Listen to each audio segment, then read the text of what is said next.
Assalamualaikum warahmatullahi wabarakatuh. Alhamdulillahi rabbil alamin. Wa bihi nasta'inu ala umurid dunya waddin.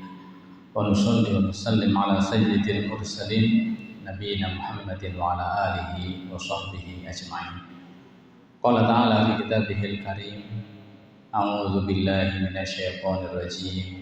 Ya ayyuhalladzina amanu ittaqullaha haqqa tuqatih wa la tamutunna illa wa antum muslimun. Rabbana ati nufusana taqwaha wa zakkiha anta khairu man zakkaha anta waliyuha wa maulaha amin ya rabbal alamin.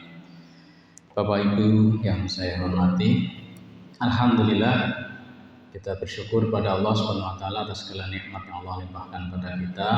Sholawat dan juga salam semoga selalu tercurah bagi junjungan kita Rasulullah Muhammad sallallahu alaihi wasallam. Bapak Ibu yang saya hormati, kita berada di hari-hari yang sangat istimewa di 10 hari pertama bulan Dzulhijjah. Rasulullah sallallahu alaihi wasallam bersabda, "Ma min ayyamin al-'amalu shalihu fihinna ahabbu ila Allah min hadhil ayyam." Ayyamul 'ashr min Dzulhijjah. Qalu ya Rasulullah walal jihadu fi sabilillah? Qala walal jihadu fi sabilillah illa rajulun kharaja bi nafsihi wa malihi wa lam yarji' min dzalika bi syai'. Tidak ada hari-hari di mana amal soleh yang dilakukan di hari-hari tersebut lebih dicintai Allah melebihi hari-hari ini. Hari-hari 10 pertama di bulan Dzulhijjah. Jadi amal soleh apa saja seperti qiyamul lail, puasa sunnah, kemudian tilawatil Quran itu sangat-sangat dicintai Allah. Ada amalan yang sangat dicintai oleh Allah yaitu al-jihadu fisabilillah. Rasulullah pernah ditanya, ayyul a'mali ahabbu ilallah? Amal apa yang paling dicintai oleh Allah? Jawabannya adalah al-jihadu fisabilillah. Di antara jawabannya. Nah, sahabat bertanya, walal jihadu fisabilillah? Amal yang paling dicintai oleh Allah kan jihad fisabilillah. Apakah jihad fisabilillah juga tidak bisa mengalahkan amalan-amalan biasa seperti qiyamul lail, puasa sunnah, tapi dikerjakan di hari-hari itu, dikerjakan di 10 hari pertama bulan Dzulhijjah? Jawaban Nabi apa? Rasulullah menjawab, qala walal jihadu fisabilillah. Jihad fisabilillah pun tidak bisa mengalahkan. Masya Allah. Hanya satu yang tidak terkalahkan atau yang bisa mengalahkan, yaitu illa rajulun kharaja bi nafsihi wa malihi wa lam yarji' min dzalika bi syai'in. Kecuali ketika orang berjihad, dia berangkat langsung dengan biaya sendiri. Berarti jiwa raganya ya berangkat bersama biayanya juga dibiayai sendiri. Lantas dia nanti di medan perang gugur sebagai salah satu syuhada, sehingga dia tidak balik, hartanya pun tidak balik. Ini baru tidak terkalahkan oleh amal-amal yang dilakukan di hari-hari ini. Artinya jamaah yang dimuliakan oleh Allah Subhanahu wa taala, ini hari-hari yang sungguh luar biasa.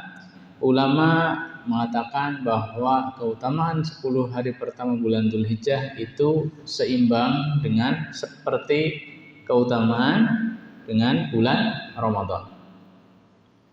Bahkan ada yang mengatakan bahwa 10 hari pertama di bulan Dzulhijjah itu lebih utama daripada 10 hari terakhir di bulan Ramadan. Luar biasa.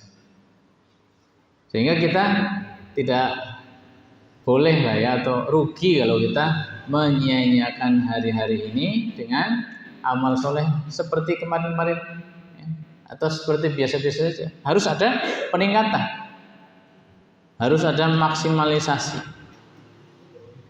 Siangnya puasa misalnya, Ini dianjurkan sejak masuk awal Dzulhijjah dianjurkan untuk puasa. Rasulullah biasakan yaumu tis'an min Dzulhijjah. Karena yasum tis'an min Dzulhijjah. Rasulullah biasa puasa 9 hari di bulan Dzulhijjah. Jadi siangnya kita puasa dari tanggal 1, 2, 3, 4, 5, 6, 7, 8, 9 jangan sampai kelewat. Kalaulah sekarang belum tanggal 9 yaitu hari Arafah atau tanggal 9 Dzulhijjah jangan sampai terlewatkan. Kenapa? Fadilah khusus untuk puasa tanggal 9 Dzulhijjah atau puasa hari Arafah. Sabda Nabi Shallallahu Alaihi Wasallam ketika ditanya tentang puasa Arafah, keutamaannya puasa tanggal 9 Dzulhijjah, beliau menjawab, yukaffirus sanatal madiyah wal baqiyah. Satu hari puasa tanggal 9 Dzulhijjah atau hari Arafah maka bisa menghapus dosa setahun yang lalu dan setahun yang akan datang. Ini dosa-dosa kecil, dan jika ditinggalkan dosa-dosa besar, dan jika puasanya diterima oleh Allah Subhanahu wa Ta'ala. Artinya puasa yang betul-betul total, tidak hanya menahan lapar, haus, syahwat, ya, tapi juga matanya puasa, lisannya puasa, telinganya puasa, tangan kakinya juga puasa, kemudian ikhlas hanya karena Allah semata, insya Allah menjadi puasa yang makbul. Dan ketika ini menjadi puasa makbul, di antara faidahnya, di antara keutamanya adalah menghapus dosa setahun yang lalu dan setahun yang akan datang. Kalau tahun ini kapan puasanya? Hari apa? Ahad apa Senin? Ahad apa Sabtu? Jadi Indonesia alhamdulillah kompak ya. Kompak hari Ahad tanggal 9, Senin hari Idul Adha. Alhamdulillah kompak. Biasanya di Muhammadiyah kalau kayak gini tuh potensi duluan gitu ya. Tapi memang berdasarkan hisab hari Kamis itu hilal masih di bawah ufuk. Ijtima atau konjungsi itu baru setelah Isya.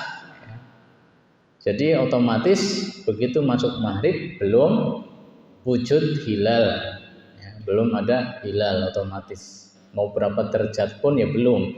Sehingga hari Kamis ya hasil kalaulah ru'yah jelas tidak bisa melihat, berdasarkan hasil hisab juga hari itu belum muncul hilal, sehingga bulan Dzulqa'dah digenapkan sampai hari berikutnya 30 hari.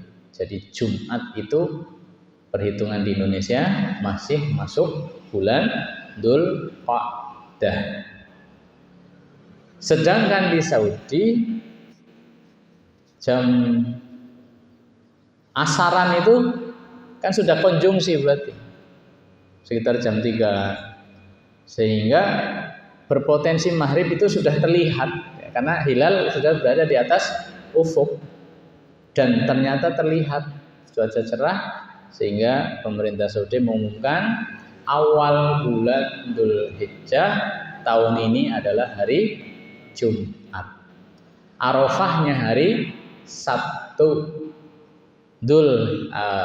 Lebarannya Idul Adhanya hari Ahad. Beda hari kan? Sana Ahad, kita Senin. Gimana? Mau ikut sini aja atau mau ikut sana? Karena Muhammadiyah sama NU kompak ya insya Allah kompak. Mungkin ada sekelompok kecil yang nanti akan Idul Adha di hari Ahad ya di Indonesia. Mungkin ada, biasanya ada kelompok-kelompok kecil ya yang ikut ke internasional gitu ya. Jadi kemungkinan nanti ada, tapi sedikit lah. di hari Ahad. Yang lainnya berarti hari Senin. Nah, kalau puasanya hari Senin, kalau Idul Adha-nya hari Senin, puasa Arafahnya kapan? Ahad apa Sabtu? Soalnya di Saudi Sabtu gitu kan. Indonesia ya. Kita di Indonesia ya, kalau di Saudi Sabtu berarti. Orang yang tidak berangkat haji, mereka niat puasa Arafah atau tanggal 9 Dzulhijjah itu hari Sabtu. Nah, kita di Indonesia gimana? Ini kadang meskipun kita pada pilihan masing-masing, tapi tetap ada perbedaan kadang. Ya hari Sabtu lah, wong Saudi juga Sabtu, wong wukufnya hari Sabtu, Arafah kan puasa wukuf gitu. Ya. Berarti kalau puasanya hari Ahad, ya sudah tidak ada wukuf. Kan membersamai wukuf, wukufnya hari Sabtu begitu. Ya, bagaimana jawabannya jamaah yang dilakukan oleh Allah Subhanahu wa taala? Ini karena sering terjadi, mungkin sebagiannya sudah paham ya. Begini. Jadi pertama Rasulullah Shallallahu Alaihi Wasallam itu sudah puasa tanggal 9 sejak sebelum haji. Berarti belum ada wukuf. Kan haji itu baru disyaratkan tahun 9 Dzulhijjah. Tahun 9 Dzulhijjah itu baru ada syariat haji. Itu pun Rasul belum berangkat haji. Rasul berangkat haji tahun 10 Hijriah. Jadi beliau cuma berhaji satu kali, untuk pertama dan untuk terakhir. Namanya haji wada, haji perpisahan. Begitu. Nah, sebelum haji, berarti kan nggak ada wukuf di Arafah. Ya. Karena wukuf itu rentetan ibadah haji. Umroh enggak, tidak ada wukuf. Berarti sebelum haji, sebelum tahun 9, belum ada wukuf. Tanggal 9 Dzulhijjah itu tidak ada wukuf. Tapi Rasulullah sudah puasa. Ya, sudah puasa tanggal 9 Dzulhijjah. Artinya ketetapannya itu dengan peristiwa wukufnya atau dengan tanggalnya gitu kan. Ya. Kalau dengan tanggalnya ya Rasulullah dulu sudah melaksanakan itu puasa tanggal 9. Puasa Arafah tanggal 9. Ya, istilah Arafah juga sudah dikenal sebelum haji. Tapi kemudian menjadi lebih populer karena disebut Al-Hajju Arafah, haji ada Arafah, maksudnya wukuf. Itu memang letaknya di Arafah. Itu. Ini pertama. Kemudian yang kedua, kalau ngotot ya harus bersamaan dengan wukuf gitu. Ya mari kita lihat. Begini. Kalau kita di Indonesia puasa itu kan katakanlah jam 4 pagi ya subuh. Tanggal 5 toh, ya katakanlah jam 4. Kita sudah mulai puasa. Di Saudi sudah mulai wukuf apa belum? Di Mekah sudah mulai wukuf apa belum? Belum, berarti kan enggak bertepatan. Kita sudah puasa duluan gitu. Nah, kapan mulai wukuf? Mulai wukuf kapan? Di Saudi tanggal 9 itu mulai duhur. Ya, waktu wukuf itu sejak duhur. Duhur itu jam 12. Ya. Kalau jam 12 di sana berarti kita di sini jam berapa? Jam 4 sore. Iya. Jam 4 sore. Nah, jam 4 sore kan sudah mau buka.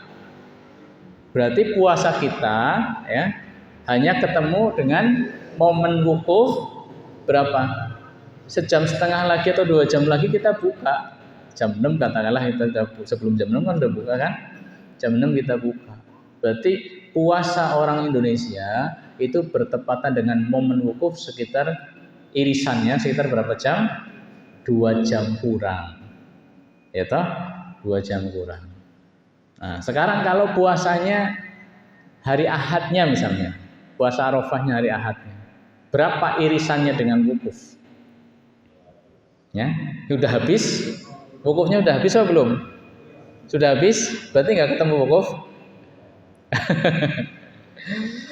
Wukuf itu waktunya dari duhur sampai maghrib sampai subuh, ya.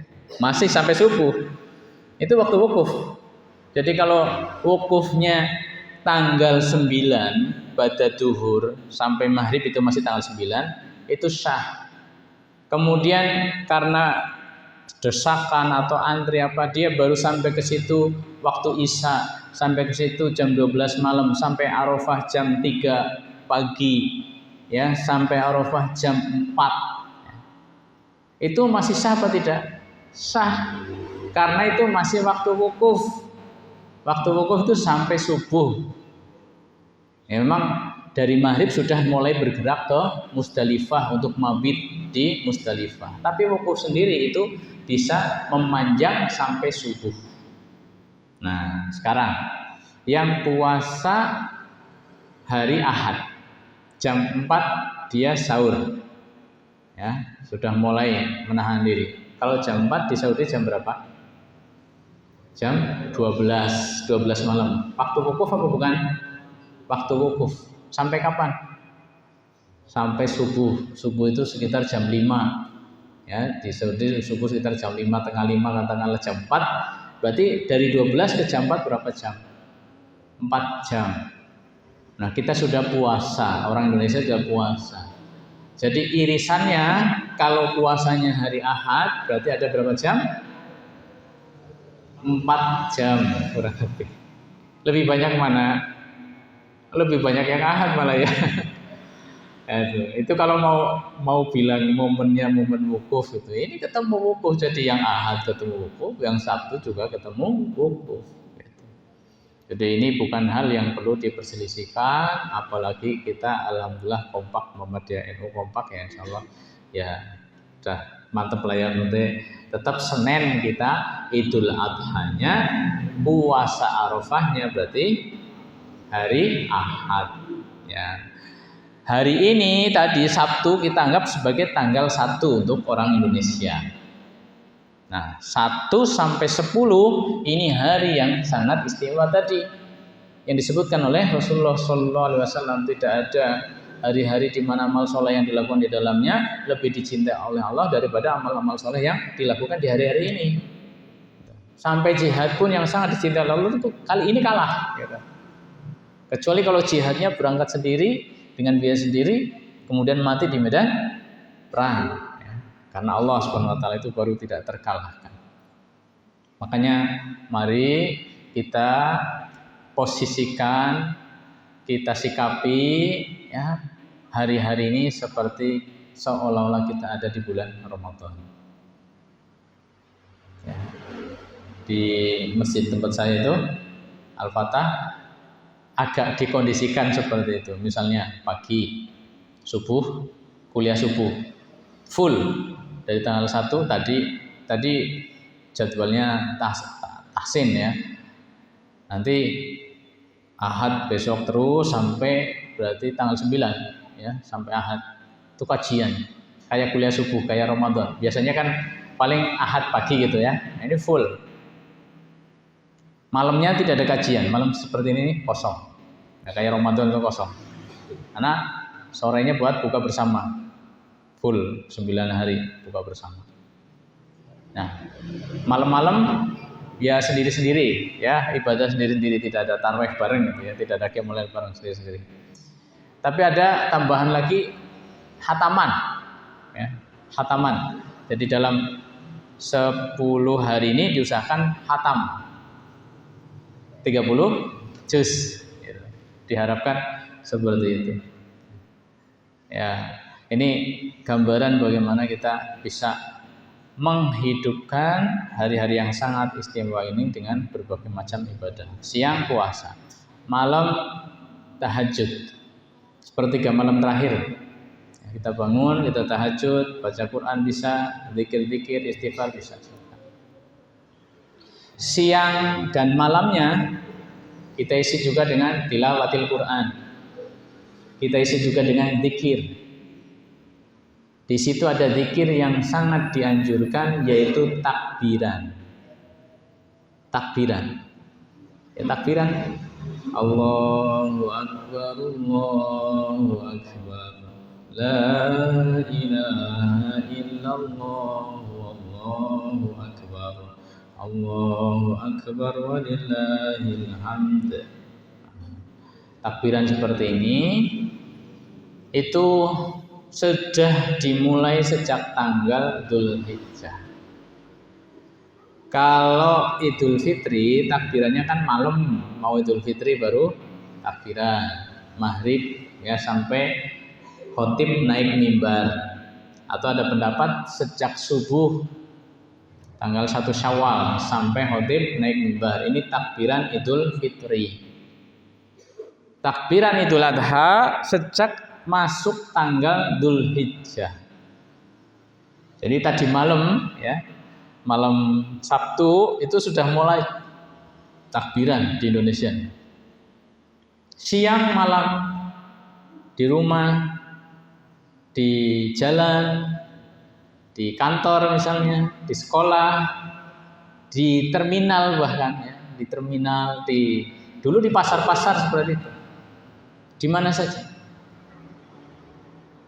Abdullah bin Umar, Abu Hurairah kalau masuk hari-hari ini mereka biasa keluar sengaja ke pasar cari kerumunan orang. Beliau itu mengumandangkan takbir, mengingatkan manusia untuk bertakbir sehingga gemuruh takbir di mana-mana di hari awal Dzulhijjah. Sampai kapan? Sampai tanggal 13 Dzulhijjah, sampai terakhir hari tasyrik. Berarti di kita nanti insya Allah hari Kamis ya. Nah itu takbiran siang malam dengan suara keras ya, di jalan, di kantor, di rumah, di pasar-pasar misalnya, tempat-tempat kerumunan. Nah ditambah lagi nanti ada takbiran muqayyad, takbiran yang terikat dengan apa? Terikat dengan sholat wajib. Dilaksanakan setelah sholat wajib. Setiap selesai sholat wajib langsung takbiran. Ini dimulai sejak ba'da subuh tanggal 9 Dzulhijjah sampai ba'da asar tanggal 13 Dzulhijjah. Habis subuh berarti besok hari Ahad ya, ba'da subuh langsung takbiran. Mau 7 kali, 9 kali, atau mungkin 5 kali silakan. Nanti duhur, asar, maghrib, isya begitu. Lagi besoknya subuh, duhur, asar, maghrib, isya. Terus sampai terakhir adalah tanggal 13 Dzulhijjah ba'da asar. Nah ini takbir muqayyad. Mutlaknya tetap jalan. Ya, takbir mutlaknya tetap jalan, ditambah lagi takbir muqayyad. Puasa qiyamul lail, kemudian tadi takbiran ya, dikit-dikit takbiran, tilawatil Quran diperbanyak. Kalau bisa khatam dalam 10 hari ini luar biasa. Berarti sehari 3 juz ya jatahnya.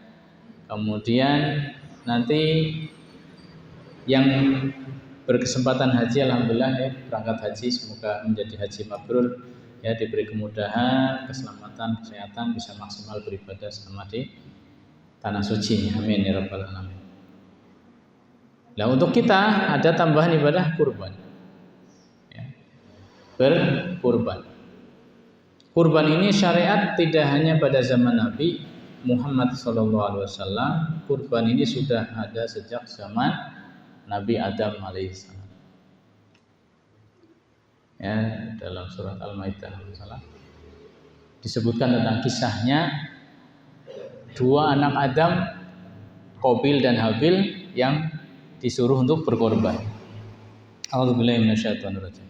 Watlu 'alaihim naba'a bani Adam bil haqq idh qarraba qurbanan fatuqabbila min ahadihima wa lam yutaqabbal min al-akhar qala la aqtulannak qala innama yataqabbalu Allahu minal muttaqin. Bacakan kepada mereka kisah yang benar tentang dua anak Adam alaihissalam. Ketika keduanya mempersembahkan kurban, kemudian diterima dari salah satunya, ditolak dari yang lain. Yang korbannya ditolak berkata, aku akan bunuh kamu, kepada yang korbannya diterima. Qabil korbannya ditolak, Habil korbannya diterima. Qabil bersumpah untuk membunuh saudaranya sendiri. Qala innama yataqabbalullahu minal muttaqin. Allah mengatakan bahwa hanyalah kurban itu diterima dari mana? Dari orang yang bertakwa. Ikhlas di situ jelas menjadi syarat wajib. Kemudian berusaha memberikan yang terbaik, minimal memenuhi syarat syah, tapi berusaha semaksimal mungkin untuk yang terbaik. Kalau yang seperti itu, insya Allah diterima korbannya oleh Allah Subhanahu Wa Taala. Zaman itu kalau korban diterima itu ada api yang menyambar dari langit, ada api dari langit membakar korban. Berarti korbannya diterima. Kalau yang masih utuh tidak disambar oleh api, berarti korbannya tidak diterima. Sehingga ketahuan banget oleh orang mana yang korbannya diterima. Kenapa Qabil tidak diterima korbannya? Dia berat hati untuk berkorban. Dia berikan untuk Allah yang paling jelek dari hasil pertaniannya. Sementara Habil, dia seorang peternak. Dia cari kambing yang paling bagus untuk dijadikan hewan kurban. Kurbannya diterima oleh Allah Subhanahu wa Ta'ala. Nanti Nabi Ibrahim kisahnya juga sangat-sangat jelas. Bagaimana beliau diuji oleh Allah. Apakah lebih cinta dunia, dalam arti ini anak, atau tetap lebih cinta pada Allah Subhanahu wa Ta'ala. Pengorbanan yang sangat berat karena harus menyembelih putranya sendiri. Nek anaknya akeh sih ya anu akeh iki gitu. Ini anak satu-satunya baru ya. Setelah penantian yang sangat panjang, beliau menikah tidak kunjung punya anak. Sekarang punya anak. Ya, masih bayi suruh dipisah. Lahir di Palestina, Ismail sama Hajar ini diboyong ke Mekah. Setelah itu ditinggal sama Ibrahim, berpisah dalam waktu yang cukup lama, sekitar 10 tahun.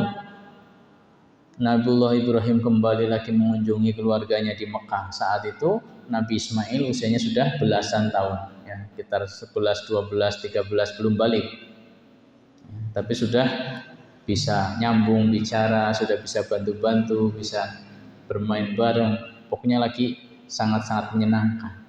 Dan dalam kondisi apa? Sangat kangen karena lama sekali berpisah, ini baru ketemu. Dan ini anak satu-satunya setelah penantian lama, ya, menanti seorang anak. Tiba-tiba turun perintah. Ya bunayya, inni arafil manami anni azbahuka fanzur madza tara. Wahai anakku, aku mendapat wahyu perintah melalui mimpiku untuk menyembelih. Bagaimana menurut? Apa jawaban Ismail? Beliau masih belasan tahun awal, ya, 11-12 tahun, tapi sudah matang sekali karena pendidikan yang matang dari ibunya, doa-doa dari ayahnya. Ismail langsung menjawab tanpa pikir panjang, ya abati fa'al ma tu'mar. Wahai ayahku, lakukan apa yang didhawuhkan kepadamu. Satajiduni insyaallah minas sabirin. Engkau akan mendapatiku insyaallah dalam keadaan sabar. Ibrahim berkurban, menyembelih anaknya. Ismail berkurban, mempersembahkan dirinya. Dia dengan tunduk patuh mau disembelih. Ya. Artinya kalau kita cuma disuruh kurban kambing 1/7 sapi dan kita mampu, ya memang ada anggaran, ya nggak boleh eman-eman, itu nggak boleh. Kalau memang mampu, keluarkan. Anggaplah ini perintah yang harus dijalankan, wajib. Ya, meskipun ulama mengatakan apa hukumnya sunnah muakkadah. Tapi seperti Abu Hurairah menganggap seperti wajib. Man yajid sa'atan walam yudhi fala yaqrabanna musallana. Siapa yang mempunyai kelonggaran rizki tapi tidak menyembelih hewan kurban, tidak usah keluar rumah, tidak usah ikut sholat id, tidak usah ikut merayakan sholat Idul Adha atau hari raya Idul Adha bersama kami. Isngana dewekan bae. Ya. Nah, kesana banget. Ya Allah, seperti itu seolah-olah. Artinya Abu Hurairah bisa memahami dari pesan-pesan yang disampaikan oleh Rasulullah bahwa nek mampu ya harusnya kurban. Nah, mampu itu seperti apa? Kalau yang memang hari-harinya kekurangan, udahlah, nggak usah dipaksa-paksakan. Meskipun ada yang saking pengennya ya nabung-nabung, entah berapa tahun baru bisa, nggak apa-apa. Tapi intinya perintah ini bukan untuk mereka. Perintah ini untuk orang yang mampu. Yang mampu itu pertama, memang dia mampu dan hari itu tuh ada, bahkan sebelumnya juga ada. Sehingga dari awal sudah meniatkan untuk berkorban. Begitu ada niat jauh-jauh sebelum pelaksanaan, maka diperintahkan, ada larangan di situ. Ketika masuk hilal Dzulhijjah dilarang mencukur rambut dan memotong kuku. Ini yang niat kurban, ini sudah nggak boleh motong kuku sama cukur rambut. Kapan boleh? Setelah hewan kurbannya disembelih. Sekarang tahan diri dulu. Ya. Ini artinya mereka sudah niat jauh-jauh hari.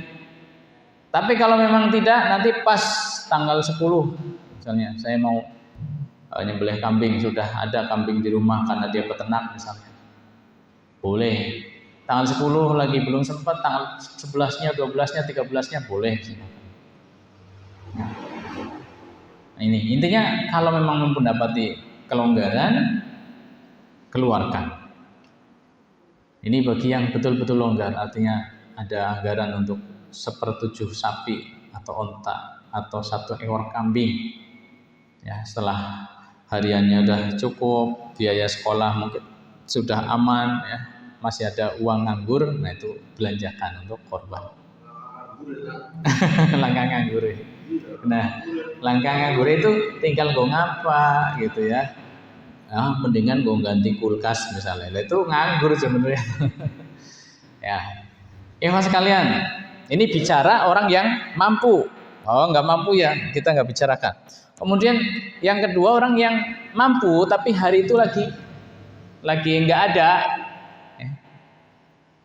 Sekarang lagi nggak ada, kemudian pas tanggal 10, 11, 12 juga nggak ada, ini belum ada duit ya. Tapi dia orang mampu lah, artinya besok-besok kayaknya dapat. Nah, kalau yang seperti itu bisa aja hutang dulu. Boleh. Ya. Ya, boleh hutang dulu. Tapi tadi yang memang orang mampu, cuma pas lagi nggak ada gitu lah. Kalau yang dari awal nggak mampu jangan dipaksakan. Gitu. Wallahu a'lam bishawab. Ini sebagian ulama menganjurkan utang dulu gitu, biar bisa kurban tahun itu.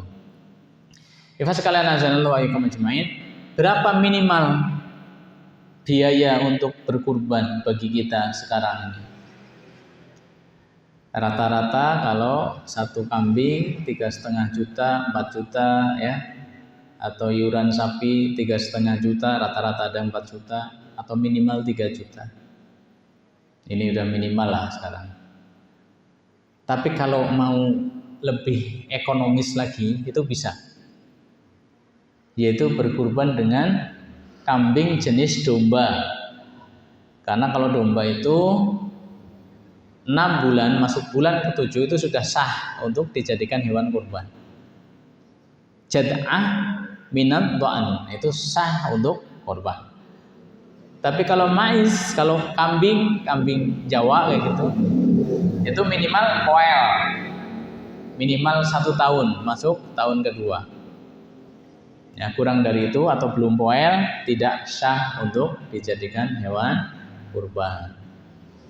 Nah, sapi juga, sapi harus sudah poel musinnah. Poelnya sapi itu kisaran umur 2 tahun.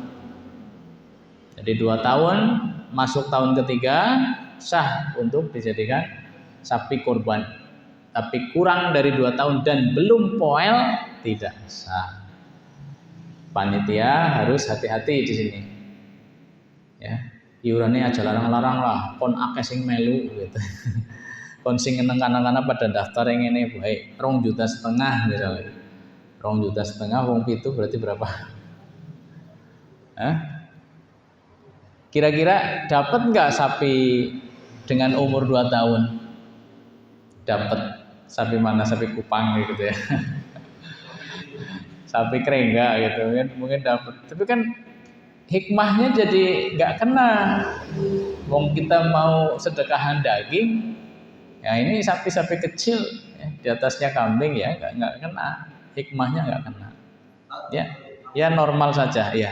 Silakan kita langsung buka pertanyaan. Yes.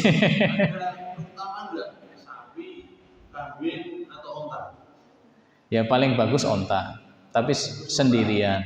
Iya. Cuman di sini kan tidak ada. Ya kalau di Saudi misalnya di Saudi ada sapi, ada kambing, ada onta, paling bagus onta. Yang kedua sapi, yang ketiga kambing. Kalau sendirian, onta sendiri, sapi sendiri, kambing sendiri. Ya, maksudnya sendiri itu bukan 1/7 gitu ya, bukan potongan 7 orang. Nah kalau sendirian, antara sendirian kambing kemudian dengan 1/7 sapi di Indonesia kan kayak gitu ya, 1/7 itu lebih mulia mana, lebih utama mana gitu. Kalau ulama-ulama dahulu seperti Syafi'i misalkan itu mengatakan lebih utama kambing, ya 1 ekor kambing. Tapi orang-orang sekarang berpikir apa? Maslahat. Berpikir maslahat. Maslahatnya apa? Pertama, daging kambing dengan daging sapi ya dengan biaya yang sama 3,5 juta beli kambing. Kemudian 3,5 juta dikumpulkan 7 orang untuk beli sapi. Daging 7 kambing dengan harga 3,5 jutaan dengan sapi seharga berarti 24,5 juta ya. 3,5 kali 7 itu lebih banyak daging sapi daripada kambing. Kambing 3,5 mungkin katakanlah 10 kilo ya. 10 kilo berarti 70 cuma. Sedangkan untuk sapi harga 24 juta itu ya mungkin sampai bisa 150-an daging ya. 150 kilo daging bisa. Berarti 2 kali lipat. Ya. Sekitar itu dagingnya. Jadi lebih banyak kalau dihitungnya maslahat daging lebih banyak iuran sapi. 1 itu. Kemudian yang kedua adalah di masyarakat kita itu orang lebih suka daging sapi daripada daging kambing. Nah, nyatanya seperti itu. Sehingga kalau mikirnya dari maslahat, ya bisa jadi sapi tadi lebih maslahat. Wallahu a'lam bishawab. Intinya ditentukan utama ini ya susah juga lah. Ya, terserah masyarakat mau apa. Intinya dua-duanya kan boleh, dua-duanya sah. Ya sekarang kalau tadi bisa kalau kambing hanya bisa buat 20 orang kita bagi, sementara kalau dibelikan sapi kita bisa bagi ke 40 orang gitu kan, lebih maslahat. Wallahu a'lam bishawab. Ya. Kalau korban kan keluarga yang tidak boleh motong kuku itu berlaku untuk sekeluarga. Yang tidak boleh motong kuku, ya. Atau yang atas nama. Ya, yang atas nama. Iya. Jadi misalnya dalam satu keluarga, jadi kurban itu kan memang perintah untuk keluarga, bukan untuk individu. Jadi dalam satu keluarga ada 3 orang yang mampu, bapaknya, ibunya juga duit, ya banyak duitnya, anaknya juga udah kerja misalkan. Tapi di rumah itu yang diperintahkan keluar 1 paling tidaknya. Kalau keluar semua 3-3-nya korban lebih bagus lagi. Tapi 1 sudah mewakili. Nah, ketika keluar dari rumah itu atas nama ibu misalnya, ibunya yang kurban, maka ibunya itu yang tidak boleh motong kuku dan cukur rambut, ya. Sedangkan ayahnya atau suaminya, anaknya boleh. Yang lain, keluarga yang lain boleh. Allah. Masih ada waktu berapa menit? Isya 2 menit lagi. Oh iya. Ada lagi yang bertanya? Bismillah.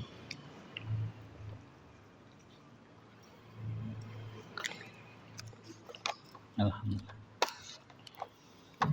Ya, ada lagi. Niatnya itu kurban sapi. Ya. Apa daya itu rombongannya itu dengan ibu. Ya. Terus pesan sama dia, Mas aku melu sapi. Ya siap. Ternyata sudah mencukupi, akhirnya kan Dibelikan kambing. Padahal si korban itu pengennya Sapi. gitu. Ya. Nanti beliau ini kan pas belanja itu kan niatkan kambing kalau berbeda kambing kalau kan nggak dapat sapi. Ya. Nanti dikasih Daging. Sapi itu gimana? Ya. Maunya dia daging sapi ya. Ya. Kalau maunya daging sapi, ya boleh. Dia boleh dikasih, tapi bukan korbannya dia, bukan ngambil daging korbannya berarti, tapi hitung-hitung panitia memberi hadiah. Hadiah namanya, bukan bagian korban dia, ya. Dia kan di situ berarti korbannya tetap kambing, tidak bisa sapi karena udah penuh. Meskipun pengennya sapi, ternyata diberikan kambing juga. Berarti korban dia adalah kambing. Dia boleh ngambil sepertiga dari daging kambingnya. Tapi dia juga boleh memberikan semuanya. Saya nggak ngambil, boleh. Itu pertama. Aslinya dia bisa mengambil sepertiga dari kambingnya. Nah, kemudian kan dia nggak mau kambing, gitu. Memang pengennya juga sapi, dia nggak doyan kambing apa-apa. Boleh nggak dia mendapatkan daging sapi? Boleh. Tapi bolehnya bukan bagian kurbannya dia, berarti bukan sepertiganya dia. Seperti orang yang korban sapi mungkin mendapatkan 5 kilo atau apa. Ya, kan dapat daging sapinya. Kalau dia nggak bisa dapat daging sapi, tapi atas nama bukan ini bagian sohibul kurban, bukan. Tapi atas nama apa? Hadiah. Kan diantara daging sapi itu boleh untuk fakir miskin dan hadiah kan. Nah itu diantara hadiah itu, nih hadiah, misalnya dapat 10 bungkus lah apa, terserah, bisa saja. Iya itu. Wallahu a'lam bishawab. Gitu. Ya bisa dapat tapi bukan bagian sohibul kurban gitu. Wallahu a'lam bishawab. Matur nuwun, sudah masuk isya. Kita cukupkan sampai di sini. Semoga bermanfaat. Ada kesalahan, mohon maaf. Ya ingat, ini hari penting. Mari kita maksimalkan untuk amal soleh ya. Aku qouli hadza astaghfirullah wa lakum wa lisairil muslimin wal muslimat. Subhanakallahumma bihamdik asyhadu an la ilaha illa anta astaghfiruka wa atubu ilaik. Wassalamualaikum warahmatullahi wabarakatuh.